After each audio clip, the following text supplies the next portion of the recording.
Okay. Hey, everybody. Welcome back. Thanks again for being here as part of my calendar offering. This is the second time I'm doing the month ahead forecast. But before I get into that, I wanted to just reconnect a bit of what has happened and taken place over the month of January, the first month of 2020. Which, considering the astrology, makes a lot of sense in terms of its intensity in many ways.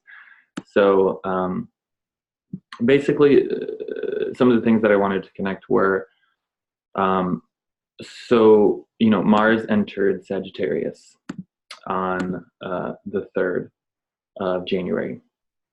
And so, Mars being the warrior, in many ways, and Sagittarius being like overseas, other countries, other cultures. And pretty much almost exactly as this took place, we had the sort of Iran situation take place between the United States and Iran, and everybody feeling the potentialities of a war breaking out. So Mars, warrior, Sagittarius, overseas countries, very much spoke to that in a lot of ways. And definitely brought out strong opinions, strong vocalizations, certain sense of preachiness, and things like that from all sides in many ways, which super connected to Mars and Sagittarius. Mars is still in Sagittarius and will be until this month, February 16th. Mars will be going into Capricorn. And I'll go into that again a bit when we get into February outright. Then, of course, we had the great Saturn, Pluto, Sun, Mercury conjunction in Capricorn, specifically this guy over here. And Saturn conjunct Pluto, Saturn is structure and governments and responsibility and weight and duties and gravity and seriousness. And Pluto is a deep intensification of those feelings and those structures and those systems and that sense of governance. And it's also sort of can represent a period of transformation in terms of a breakdown and rebuilding, a death and rebirth, things in this regard. And since Saturn and Pluto conjunct, they're both very slow-moving planets, so these transits are very sort of like long-term type of experience. And with everything going on with specifically with the coronavirus right now, and the way that borders are shutting down, restrictions are getting put in place, these quarantines, these like, if Saturn is like walls, restrictions, blockages, delays, like Saturn is all over the place right now in a very intense way, with the intensification of these structures and these systems and the governing bodies of the world establishing these limits and things like that. So this is definitely the beginning, of something.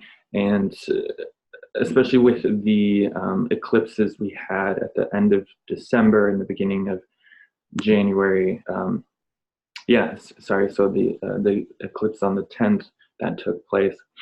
Again, this eclipse period, things in a very rough sense have sort of like a 6-month shelf life, excuse me. So I would expect the things that took place around the beginning of the month of January, will definitely progress into at least the midpoint of this year, these plot lines that have been planted at the beginning of this year. Of course, self-care, resilience, community support, things like this.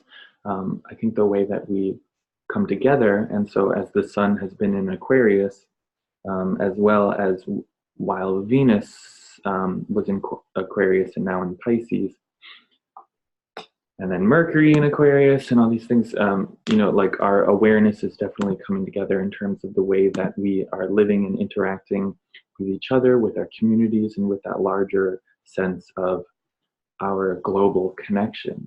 I think that's one of the things that this coronavirus specifically is highlighting in a very real sense, in a very tangible, visceral, literal sense, the connection and the fluidity between all peoples of the world, and the way that our energy is shared.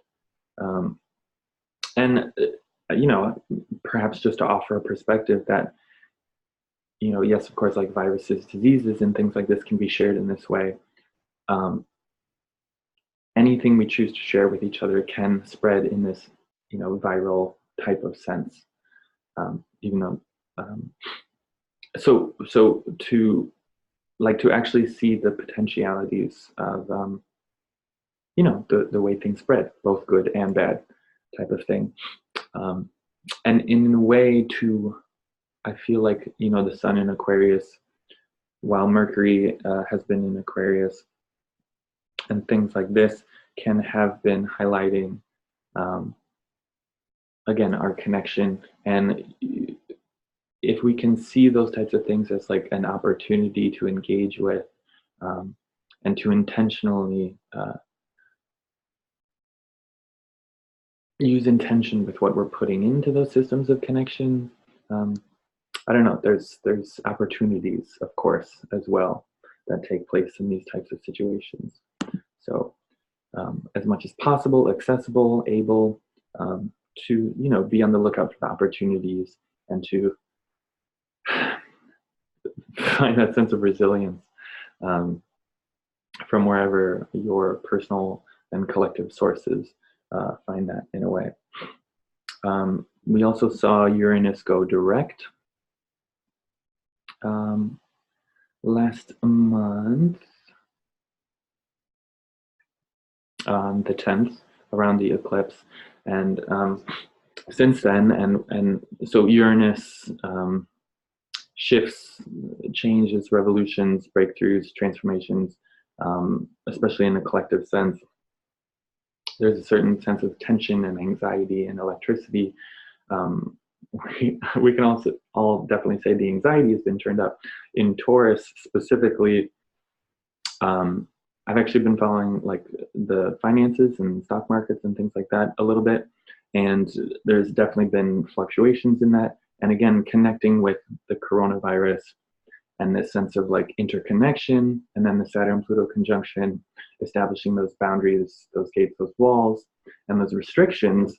The way that the financial markets have been shifting from that, and sort of like teeter-tottering, going up and down, in terms of cryptocurrency, which Uranus and Taurus is sort of all about, the digitization of finances and the revolutionary breakthroughs in terms of the financial systems and structures, which is taking place. People have been using cryptocurrency as sort of a safe haven for during, you know, these times. There was a big shutdown in Venezuela that took place last month, and during that time, the cryptocurrency, the Dash cryptocurrency, skyrocketed because people, out of fear of their government and things like that, were putting their money into these, into this cryptocurrency, which is not under the direct control or influence of any specific country's governing body. So there is a very Aquarian breakthrough, sort of like sense of people's equality aspect of cryptocurrency, in a way that it is separated from like the dollar or the pound or the yen, you know, these like country oriented finances. And I believe this is going to be a trend that will continue, and especially as the volatility of situations in the world evolve, I believe more and more people will catch on to this sort of aspect of safe haven feeling with the cryptocurrency and things like that. So as Uranus has gone direct, the whole sort of crypto market has sort of begun to return in that way. Um, yeah. So crazy. Um, and then, yeah, since Jupiter as well, from the third, excuse me, from the, what was that? Oh, that was back in December. Jupiter going into Capricorn. Um, yeah, a lot of work ethic, a lot of dedication, and a lot of heavy responsibility taking place. But Jupiter is actually supporting us in that responsibility and dealing with this heaviness and this responsibility and this work ethic um, in a lot of ways. So that has kind of been January recap. And then getting into February. Um, yeah, so the main things going on for February, we're looking at Venus moving into Aries on the 7th, Mars going into Capricorn on the 16th, as well as Mercury going retrograde in Pisces on the 16th, the Sun moving into Pisces on the 18th. We have a new moon in Pisces on the 23rd, and excuse me, the full moon in Leo on the 9th. Those are sort of the major aspects going on. And then we'll just sort of go through a little bit here. So in the beginning of the month, primarily looking at a few Venus and Mercury things, the first 2.5, but yeah, the first half of the month at least. And so Venus overall is sort of like relations, harmony, aesthetics, beauty, but it's also values. So Venus ruling both Taurus and Libra. Taurus being sort of like the values, the finances, the resources, and Libra being more of like the diplomacy, harmony, relationships. And both of them are sort of involved in many ways in sort of like beauty and sensuality and things of this nature. So sextiling Pluto around the 2nd, there is an intensification and a transformative opportunity in terms of those ways. Venus will be in Aquarius, Pisces still. Oh, and Venus is actually going to be exalted this month as well at 27 degrees. So not yet here. And I'm going to add that in the calendar still to come. Because Venus in Pisces this time, this is Venus's favorite sign to be in, actually. And I made a little post on Instagram as soon as Venus entered Pisces last month about, actually, I could revisit that real quick. Sort of the sense of all-encompassingness. So unconditional loving, but specifically the power of we. And as I mentioned here, I've been experimenting with we as a pronoun. And in terms of the way that, so in terms of values and relationship with ourselves and with each other, I believe in many ways the way that we perceive ourselves and perceive the dynamics and structure of our relationship between self and other, or self and all, in many ways affects our sense of values. When we see ourselves as separate, there is a separatizing and a compartmentalizing and an individualizing of value in many ways, and specifically in terms of like possession. In Pisces, Venus in Pisces has been giving us this opportunity to sort of see the nature of relationship as well as our sense of value in this much more fluid, interconnected, compassionate, etheric, boundless type of sense. And so I was saying, experimenting with we as a pronoun for like when I'm actually talking about my sense of self, because when I think about my sense of self, I I realize and I recognize that what I am is in fact so much more than just my physical vessel and my separate mind, but like the way my body and my physicality are connected to every and all things around me through food, through sunlight, through air, through the earth, and other people and touch and all these things.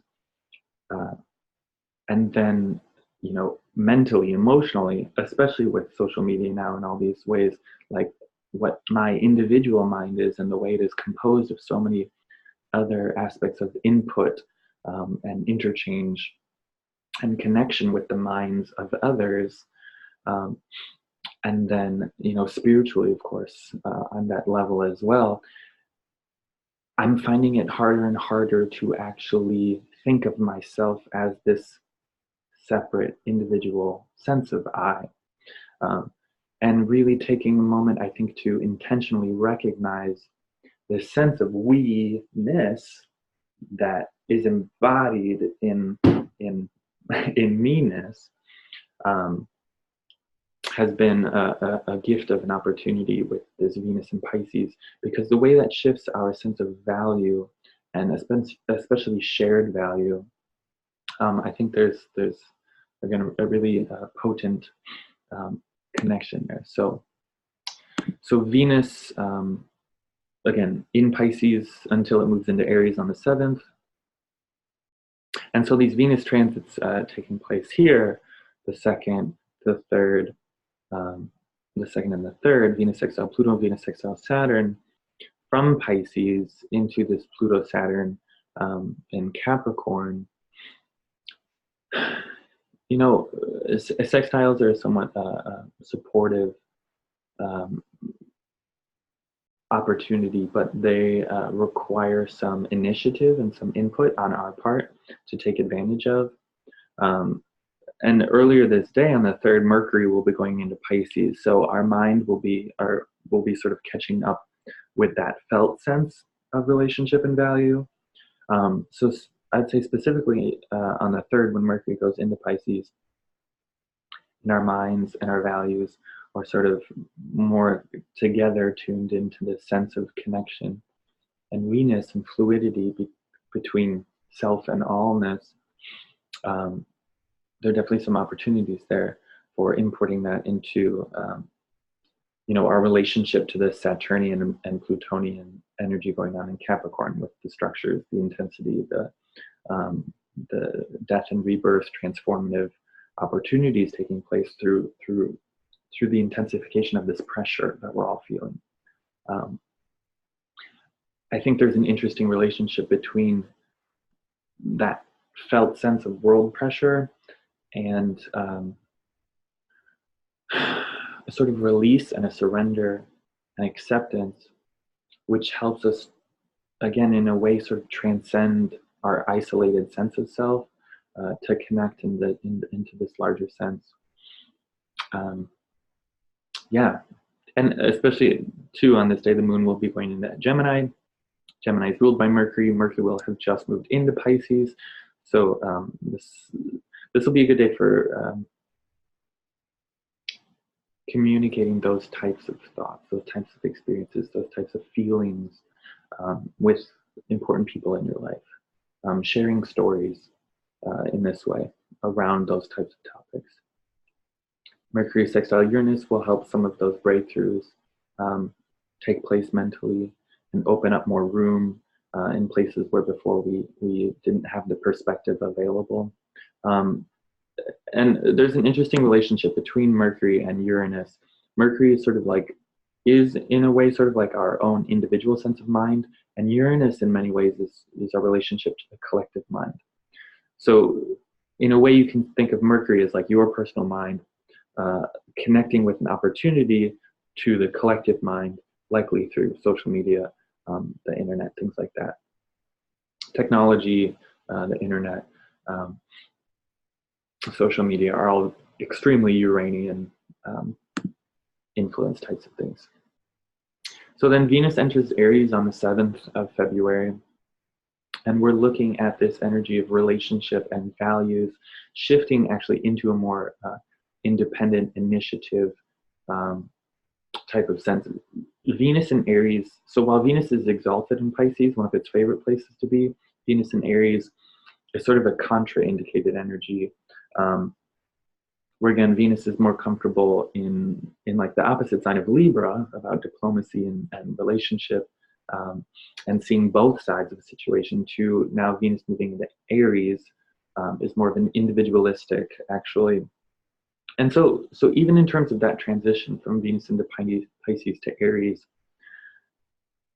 that point of like allness to oneness, like, and that transition point, and how can we take this transit of Venus from Pisces and connecting with those sense of value and self of we and all, and then embody them as an individual, and in a way sort of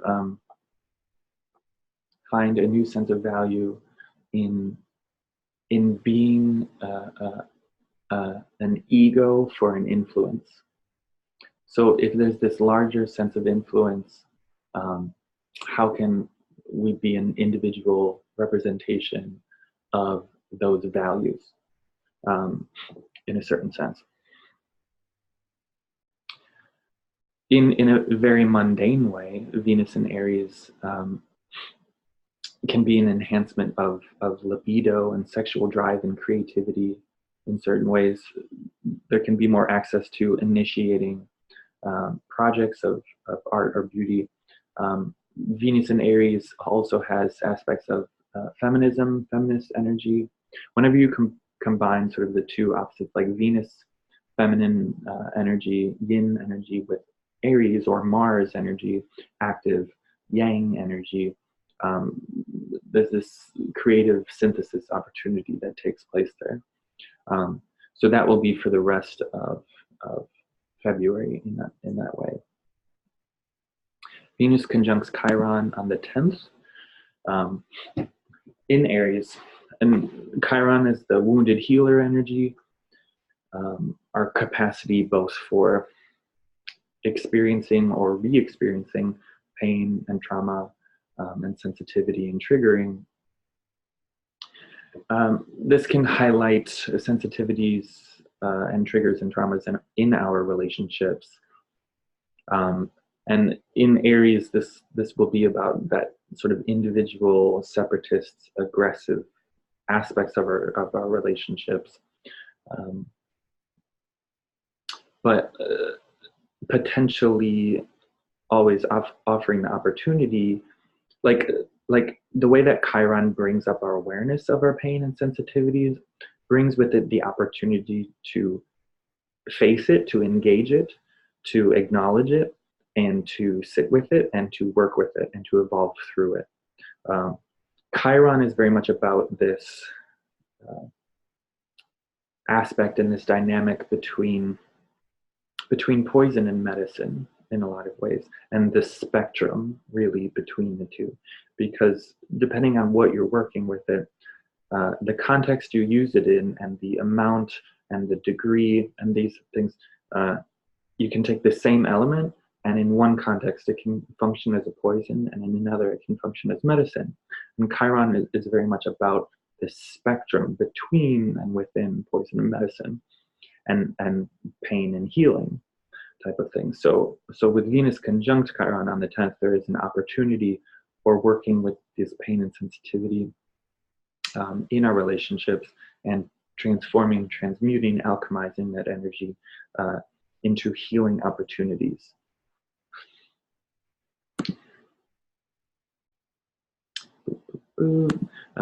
Venus square the nodes on the 13th. The nodal points are sort of a karmic trajectory point in terms of personal and collective evolution. So Venus squaring the nodes at this time then is also sort of a turning point in our karmic evolution of our values and our relationships at this time. So, in a lot of these ways through the past months, and coming up to what we're exploring now, moving into February, in many ways, this is sort of a time for us to awaken to the sense and the structures and the ways we interrelate and connect.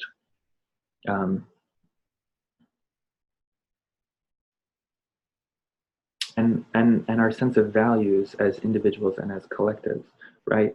So all of these sort of Venus transits, I think, are pointing up to these opportunity points for us to evolve and work through that as we're moving into this trend of, again, sort of realizing our collective sense of unity and valuing that more, and what are the values of that sense of unity, and how can I individually embody those values, type of thing.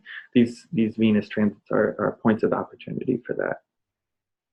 So on the 16th, Mars enters Capricorn and Mercury stations retrograde. So starting with Mars entering Capricorn, this is a shift of energy of our ego, will force, drive, libido, warrior, outward directed energy. So from being in Sagittarius this whole time, of that sort of warrior abroad, or that sort of like aggressive preacher type of energy, Mars entering Capricorn joins Jupiter, Saturn, Pluto, these things. So we've all obviously been experiencing a lot of Capricorn energy lately. And Mars entering Capricorn at this time is going to, so where Venus is exalted in Pisces, Mars is exalted in Capricorn. Venus is specifically exalted at 27 degrees Pisces. Mars is specifically exalted at 28 degrees Capricorn. We won't get that exact degree of Mars exaltation until probably March, probably towards the end of March, if not the beginning of April. But just being in Capricorn itself, Capricorn energy adds a lot of sort of like endurance and sort of patient drive over time. It's sort of a concentration, but an extension of our will force, of our motivation, of our drive. So a lot of sort of like concerted efforts can be made, and in many ways it's sort of like a slow and steady progress, but with a sense of commitment and dedication and perseverance. So Mars in Capricorn is a wonderful, wonderful time to take on sort of like more long-term projects and really find a systemic sort of plan of action, and to commit to that plan of action, and then to accomplish that plan of action in small, dedicated ways, bit by bit. Mars in Sagittarius, as it has been, is more of a grandiose, big picture, enthusiastic bursts of energy type of way. Moving in Capricorn, so Sagittarius is sort of like up and out, and Capricorn, being Earth sign, is sort of more like down and in. And so we're taking that Martian drive, warrior energy, and we're sort of like putting it in this container, and sort of just opening this like steady release valve. So there's like a steady, consistent stream of energy available to us, which can really help us in a sort of a small, dedicated sense, get the job done. Though Mercury going retrograde at the same time adds a few quirks into the mix. But so in a lot of ways, like, there's always like general sort of like fear or crazy, whatever, people's perception of Mercury retrograde. But I think the thing that can really differentiate one's experience of moving into and working with Mercury retrograde is first and foremost one's awareness of it, one's relationship to the energy at the time. Mercury retrograde is not inherently a time for things to go wrong, or things to break down, or things to not work. It's just that because retrograde is sort of this backwards reflective motion, and Mercury sort of rules our general mind and our busybodiness, and moving from here to there and getting things done. It takes that sense, and it gives us an opportunity of a time to sort of slow down, stop, and reflect, and really retrograde periods for any planet are really a good time to tie up loose ends in this specific part of our life. So what were the little projects that we started that we ended up sitting on a shelf that are sort of energetically still hanging around, even though we haven't like thought about them in a while, but they're still sort of attached to us in a certain sense. Retrograde periods are really indicated time for stopping, slowing down, and going to revisit those things, and sort of tying up those loose ends, so that when it does go direct again, we can move ahead with sort of like a clear, clean energy and feel some more supported in our sense of like not completeness in terms of finality, but completeness in terms of, okay, we've swept up the dusty corners of our minds, and we've attended to those neglected places or those forgotten places that we have taken the time to remember and to revisit and reevaluate in that sense. Mercury retrogrades in Pisces, which is giving us a concentrated period of time of again, bringing our awareness into the sense of we-ness, this etheric boundless connection, and the opportunities and potentialities for the connection of compassion through through our thoughts and through our mind and through our communications. Compassionate communication, I think, could be a strong indication for Mercury in Pisces in that way. And then we'll go back into Aquarius of our collective concerns, and as well as Mercury also rules sort of like business exchanges types of things. In terms of Mercury being in Pisces itself, so in the same way that Venus in Aries is actually not sort of like the most supported or sort of like contraindicated, Mercury in Pisces is also sort of one of these contraindicated. Some call it the detriment or the fall, as Mercury is actually exalted and at home in Virgo, which is the opposite sign ruled by Mercury. Mercury in Pisces can make the mind itself a bit more fluid and a bit more impressionistic, with just sort of like patches of awareness. And whenever I talk about Pisces or Venus, Neptune energy, I always sort of do this with my hand. I feel like it's more of an accurate description than like a concrete specific word. It's more of this fluid, hard to define type of energy, this Pisces energy. So with our mind in that space, again, there can be senses of confusion or difficulty in pinpointing things or getting to the details of things, which is good to keep in mind. So especially any communications, business exchanges, commitments, plans, things like that are going to be much more fluid and much more open to like various interpretation. So while Mercury's in Pisces, and especially while it's retrograde, it would be advisable to take more time, more energy for making sure that when you're communicating with other people, that like to go above and beyond to make sure that the other person is understanding what you are trying to say in the way you are trying to say it.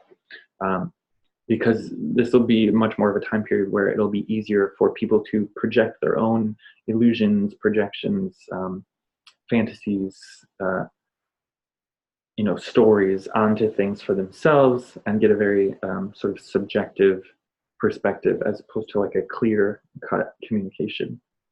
So just the whole time Mercury's in Pisces, but especially while it's retrograde, which will be the whole, second half of February itself.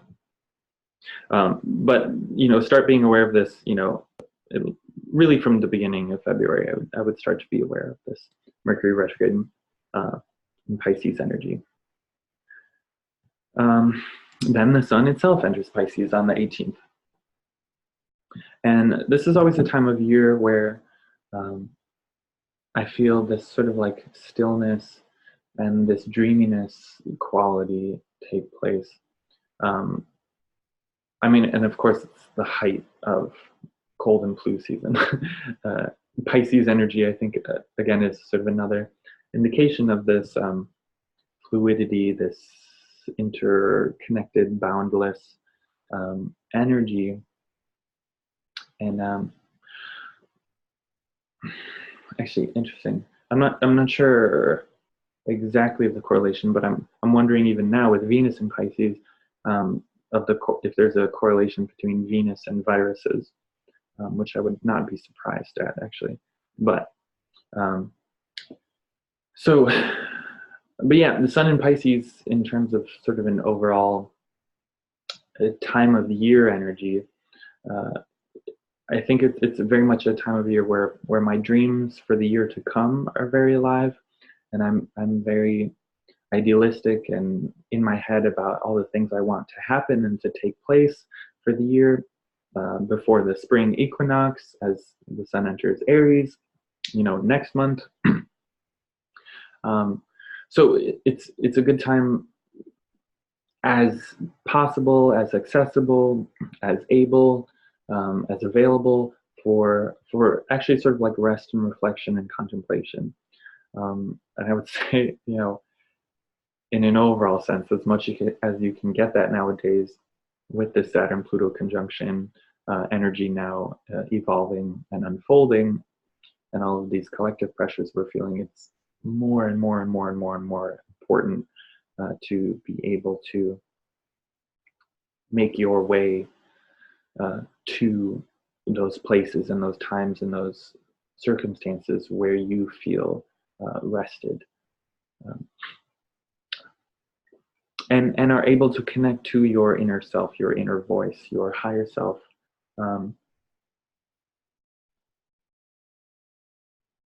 Yeah, because I mean, ultimately, right?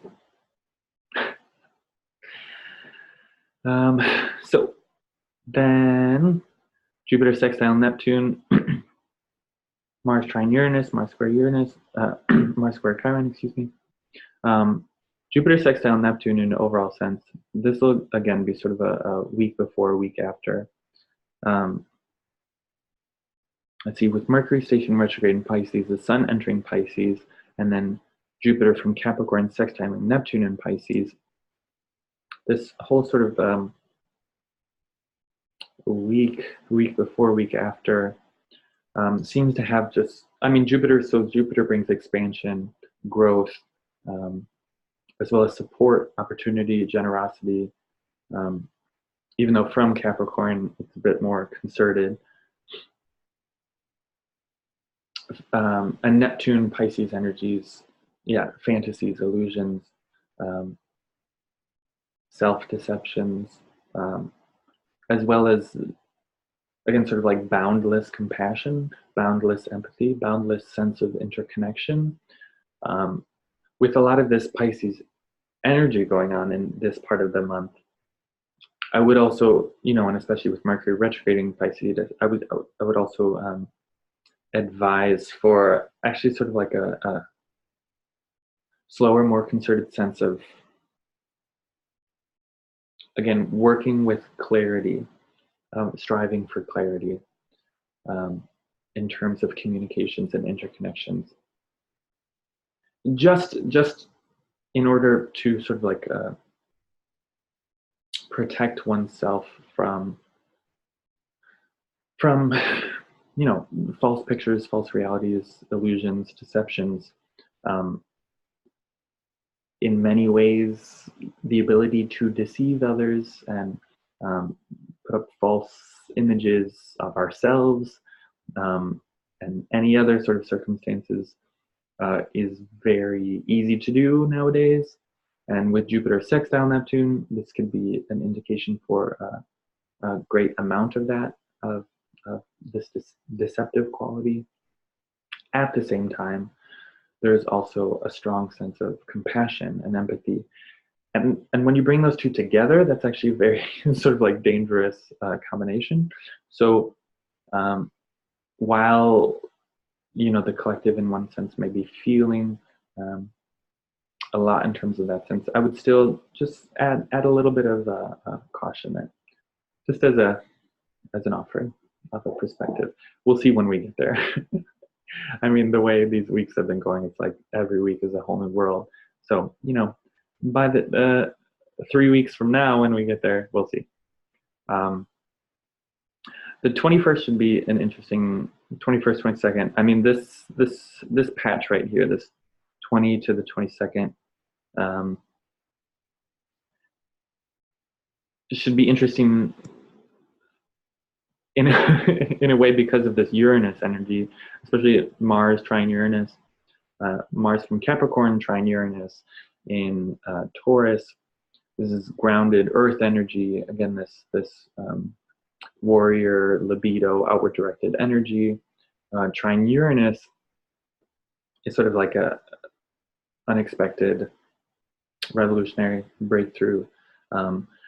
This could have something to do with, again, sort of like the structures at B, as well with sort of the financial markets,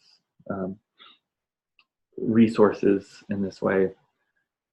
And then Mars square Chiron simultaneously, that again adds a bit of a sensitivity and a triggering potential trauma, but also, you know, those opportunities for healing and evolving that Martian energy. And then the Sun sextile Uranus, bringing a bit more of that charge, that anxiety, that tension that Uranus tends to bring. I would say hold a lot of extra consciousness and awareness around yourself, and especially around what's going on in the collective around this period of time. This seems pretty potent for something significant. So be extra aware. What's kind of nice after that, this is just leading up to a new moon in Pisces, where then Venus squares Jupiter. Anytime Venus and Jupiter get together, that's a pretty lovely thing. Venus will be in Aries, squaring Jupiter in Capricorn. So there's a bit more of a, I guess maybe like an edge to this, but Venus in a way brings softness and receptivity and congeniality, and Jupiter brings expansion, support, and optimism and faith and generosity in this way. So again, anytime that, like, this could actually be a nice opportunity for relationship, for relaxation, especially with the new moon in Pisces. That'll be a good time for like inner self, again, sort of like rest, reflection. Sun sextile Mars just after that. This brings a bit of boost of energy, drive, motivation. Mercury retrograde conjunct the Sun. Okay, on the 25th, this with Mercury retrograde conjunct the Sun. Anytime that Mercury conjuncts the Sun in between its retrograde and direct cycles, this is a very potent time for significant insights to come into our self and our awareness. So always around Mercury conjunct Sun, I advise having notepads or memo voice recorders handy and available, because you will be receiving significant insights and awarenesses into sort of your next steps, new opportunities on your path, and really the ability to use the mind to get to the heart of the matter, or the heart of yourself, or the heart of a situation or circumstance.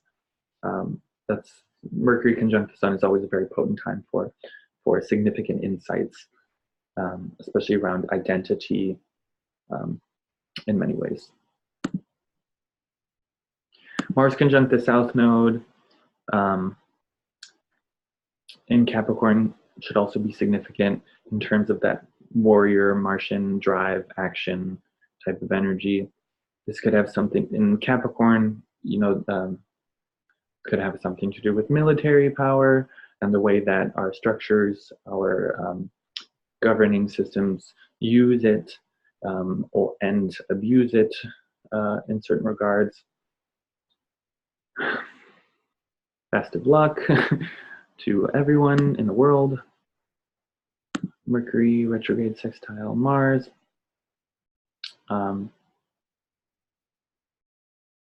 Potentially a aggressive conversation, sharp minds, blunt, direct.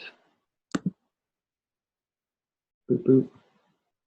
And then ending the month, Venus square Pluto. So we started the month with Venus sextile Pluto, which is a bit more, Venus sextile Pluto on the 2nd is more of a congenial opportunity, even though it's still Pluto, so it's still intense and transformative.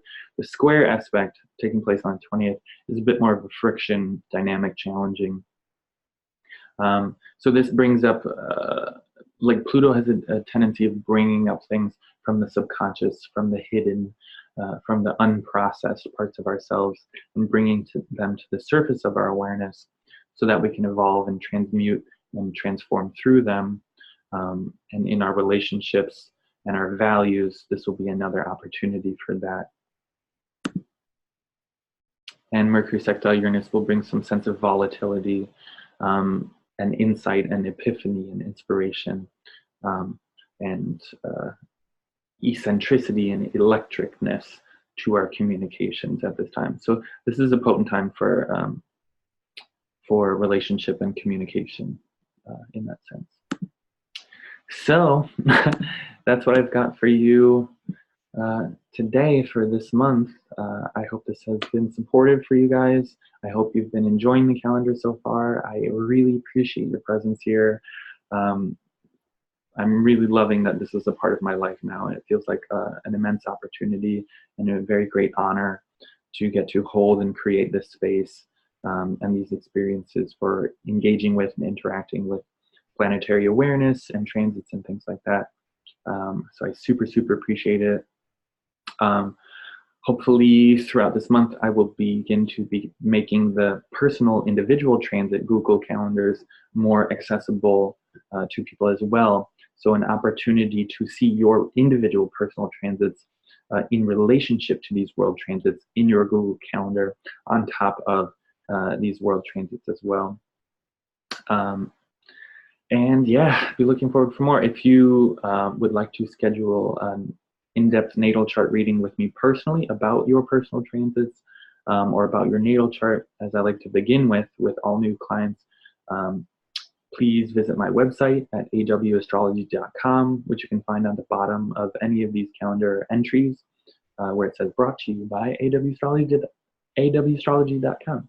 That's me. And again, thank you so much. It's a great honor. And take care, everybody. Solidarity with y'all.